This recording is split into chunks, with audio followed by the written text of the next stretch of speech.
Okay, let's give you guys some practice now. So in the previous video, I gave you a very useful theorem in that whenever the limit of this here exists and it's other than zero, and the limit of this is zero, then you can say the limit of the whole thing does not exist. So when you're doing limit problems, try to keep an eye on it.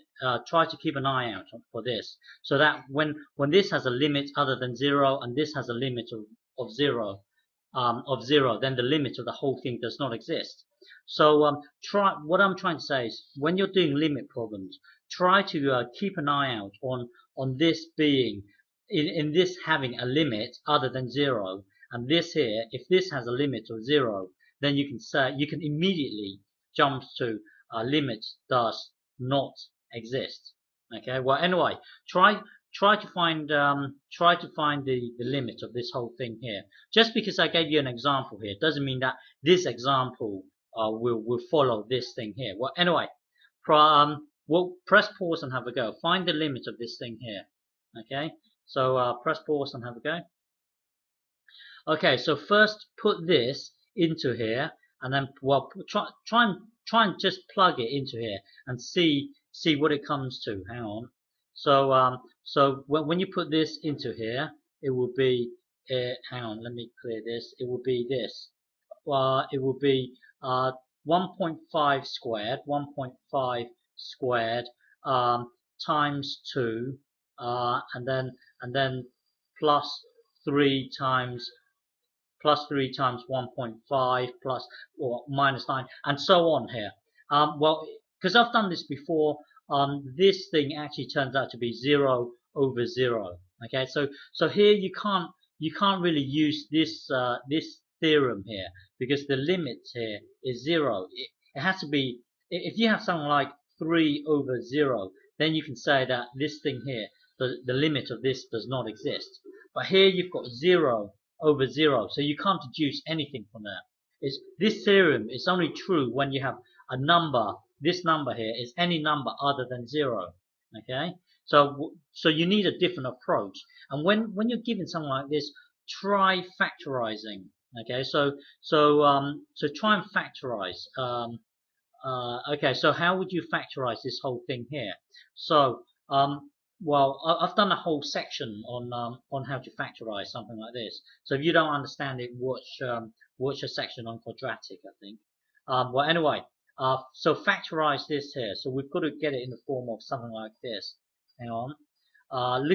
Looking at this here, it will be 2x and an x here. Okay. I'm just factorizing this. So if you don't understand this, then you might have to watch one of the early sections. So here, I'm going to try and create the negative 9. So to create the negative 9, it could be a 1 and a 9. It could, well, one of the two must be a negative, or I could use a 3 and a 3. So here, come to this stage here. Remember, to create the negative, one of the two here will have to be a negative, or one of the two here has to be a negative. And as it turns out, it's this here. Yeah. So this, if you factorize it, it will give you this thing here. Okay. So let's double check. Then you would see how you would see if it's possible to make the positive 3x. So this times this will give you 6x. Okay, and then this times this here will give you minus 3x. So there, this here does indeed give you this. And I've done a whole section on this, so if you don't understand it, scroll back and watch it. Okay, so this here becomes this. Hang on, x plus 3, and then this here is x minus 1.5. and limit as x tends to 1.5. Okay, so this thing here is this thing here. Okay, now looking at this here, I'm well, the thing is, when I first tried doing this here, I actually played around and try and do lots of different things, and then it turns out that doing it doing it, this method here works. So you might have to stare at this and try lots of different things before you realize that you have to factorize and blah blah blah. Okay, so well, this thing here, what do you do when it gets to this stage here? Well, I don't know. Well, it's just gut instinct here. I'm trying to get the top to somehow cancel the bottom. You see, if you look at this bubble here, you can factor out the 2. So it's like this. So it's like this. 2 times x minus 3 over 2. Okay, so they're all multiplying each other. So hang on. So here you've got, hang on, let me just finish this. So here you've got this whole thing here is the same as this number multiplying this thing here, multiplying this thing here. Well, the whole thing here is exactly the same as this thing here.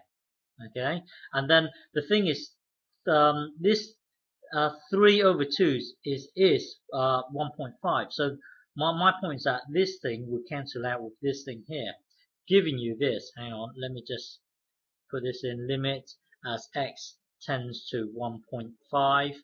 So because these two will cancel out, it really boils down to this limit as x. Hang on, limit as x tends to 1.5. So because these two cancel out, then it would just give you 2 bracket x plus 3. Okay, so now you can put the 1.5 into here without the function breaking down. You see, right from the start, if you put this into here, then it breaks down. Okay, it breaks down here. Well, anyway, down to this here. So now you can actually put this into here without anything breaking down. So this here will be well 1.5. So it will be 2 times 4.5. So hang on, limit as x tends to 1.5, and then this equals 9. Okay, so overall it equals 9. So overall it will equal 9. So if you look at this, this was our original function here. This here was our original function. Okay. So hang on, so when you try and plot the graph here, see if you plot y equals this thing here, y equals this thing here, it will, it will give you this, this graph here. And then if you look at when x equals 1.5, you see when x equals 1.5, 1 is here, 2 is here, 1.5 is in the middle here. You see, when x is 1.5, it's undefined. But the thing is, it does still have a limit. It does. Even though it's undefined at dead on 1.5, it still has a limit. And the limit here is actually 9. Okay, 9 is here. So the limit of this whole thing here is 9. Okay.